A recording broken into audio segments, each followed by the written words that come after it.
Nah, saya beri contoh. Dari sini saudara bisa memahami kalau begitu fungsi kasih karunia itu apa. Di dalam 2 Korintus pasal yang ke-8.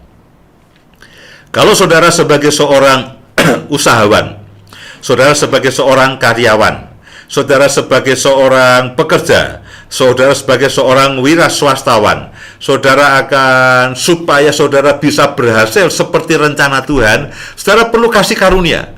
Kasih karunia itu untuk memperlengkapi orang percaya supaya melakukan pekerjaan baik, pekerjaan apapun. Sebagai suami, sebagai ayah, sebagai pelayan, sebagai hamba Tuhan, sebagai pekerja, sebagai pegawai, sebagai wira usahawan, sebagai kalau saudara punya pekerjaan dan sebagainya, apapun yang saudara lakukan supaya yang saudara lakukan itu berhasil seperti yang Tuhan inginkan, pekerjaan baik yang Tuhan inginkan, sedangkan saudara tidak mampu. Nah, saudara perlu kasih karunia. Kasih karunia itulah yang memampukan saya dari suami yang dulu tidak berhasil, sekarang sudah jauh lebih baik, ya, sudah jauh lebih baik. Amin. Ya, kalau dulu sebagai orang tua yang memaitkan hidup anak-anak, sekarang ya menurut saya sudah jauh lebih baik. Amin. Ya, kapan-kapan tanyalah pada anak-anak saya. Nah, demikian juga dengan saya menyampaikan firman Tuhan begini ini, saya juga perlu kasih karunia. Kalau saya hanya mengandalkan akan kemampuan saya sendiri, kemampuan berkhotbah saya, ya orang mengatakan, oh lumayan Pak, ya tidak terlalu buruk. Nah, kalau tanpa kasih karunia begitu. Tapi kalau dengan kasih karunia, firman yang saya sampaikan, karena saya menyampaikan ini dengan kemampuan yang Tuhan terapkan dalam kehidupan saya, firman ini akan hidup dalam hidup saudara. Ya. Firman ini akan punya dampak kekal dalam kehidupan saudara. Firman ini akan mengubah hidup saudara. Amin. Firman ini akan menyembuhkan saudara, membuat terobosan dalam kehidupan saudara, membuat mujizat dalam kehidupan saudara. Nah, apa yang bisa membuat firman ini membuat orang bertobat? Ya kasih karunia. Yeah. Di dalamnya ada pengurapan, ada kasih, ada kuasa Tuhan, ada hadirat Tuhan, ada hikmat Tuhan, ada penyertaan, ada apapun. Ketika saudara mendengarkan firman Tuhan pada saat ini, lalu ada dorongan, nanti kita akan berdoa untuk semua saudara yang punya pergumulan, lalu saudara bisa mengalami Tuhan, mengalami terobosan, mengalami mujizat, mengalami kesembuhan, lalu itu, wah Bapak pendetanya hebat, bukan, itu semua karena Tuhan. Semua hanya karena kasih karunia Tuhan. Nah, contoh ini akan lebih memperjelas. Di dalam 2 Korintus pasal yang ke-8, ayat yang pertama. Saudara-saudara, kami hendak memberitakan kepada kamu tentang kasih karunia yang dianugerahkan kepada jemaat-jemaat di Makedonia. Nah, jemaat di Makedonia dianugerahi, diberi dengan cuma-cuma kasih karunia yang daripada Tuhan. Nah, perhatikan baik-baik. Selagi dicobai dengan berat dalam pelbagai penderitaan, keadaan mereka sedang menderita dalam pencobaan yang berat. Nah, ketika kasih karunia itu bekerja, dikatakan begini, sukacita mereka meluap. Dan meskipun mereka sangat miskin, namun mereka kaya dalam kemurahan.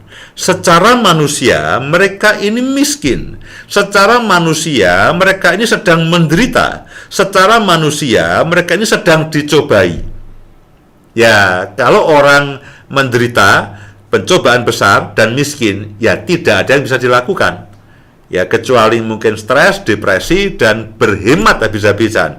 Tetapi karena kasih karunia Tuhan itu bekerja dalam kehidupan jemaat di Makedonia, dikatakan begini, mereka bersukacita.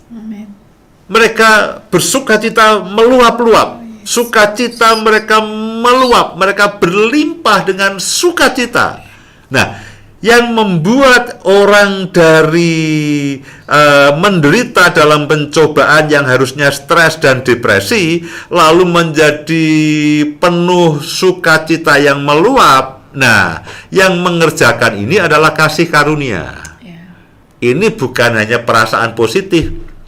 Ini bukan karena hanya sekedar orang optimis, ini karena kasih karunia yang bekerja di jemaat di Makedonia, sehingga meskipun mereka menderita dalam pelbagai pencobaan yang berat, mereka melimpah dengan sukacita. Nah, yang membuat mereka melimpah dengan sukacita itulah kasih karunia, kemampuan ilahi Tuhan, kasih Tuhan, berkat Tuhan, ada campur tangan Tuhan dalam kehidupan mereka, ada rekayasa Tuhan dalam kehidupan mereka. Kemudian karena begini, mereka sangat miskin. Mereka sangat miskin. Menurut pemandangan manusia, menurut standar manusia, mereka sangat miskin. Anehnya, mereka kaya dalam kemurahan. Secara manusia, mereka ini sangat miskin. Tetapi ketika ada kasih karunia yang bekerja, mereka menjadi kaya dalam kemurahan. Nah, yang membuat mereka miskin lalu menjadi kaya dalam kemurahan, itu apa? Nah, kasih karunia Tuhan. Tuhan memberikan berkat, Tuhan bekerja dalam lewat kasih-Nya, Tuhan memberikan mereka satu dorongan sehingga jemaat yang miskin ini melakukan perbuatan baik yang Tuhan sediakan bagi mereka. Demikian juga dengan saya dan Bapak Ibu Saudara, kita perlu melakukan perbuatan baik yang disediakan Tuhan dalam kehidupan kita. Kita perlu menggenapi destiny yang Tuhan tetapkan dalam kehidupan kita. Kita perlu menggenapi panggilan surgawinya. Kita perlu hidup dalam kodrat ilahinya. Kita perlu melayani orang lain. Nah, bagaimana mungkin kita bisa melakukan itu semuanya sedangkan kita mungkin terbatas?